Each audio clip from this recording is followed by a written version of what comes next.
আজকে দেখেন ড্রাগন গাছে ভিটামিন দেব।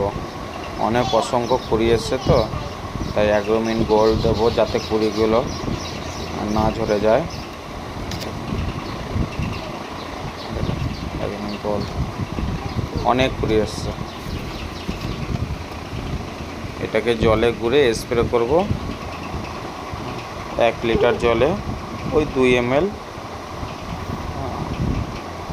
দেখেন ভালো মতন করে জলে গুলে স্প্রে করব গোটা গাছে।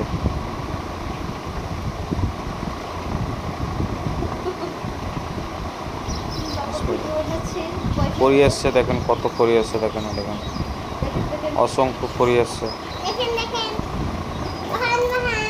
এগুলোতে স্প্রে করলে কুড়িগুলো ঝরার সম্ভাবনা কম থাকে, প্লাস ফলের সাইজটাও ভালো আসে। আর পিঁপড়েও লাগছে, পিঁপড়ে মারার ওষুধ দেবো, কিন্তু এখন দেবো না, 2-4 দিন পরে দেবো। এখন এই ভিটামিনটা স্প্রে করছি, আর দুটো একসঙ্গে স্প্রে করা যাবে না। দেখেন একটা ডালে কটা এসছে করি, 5টা-6টা করে করি এসছে। এবার সব টিকবে না, 1টা-2টো টিকতে পারে, সব টিকবে না। আমি স্প্রেটা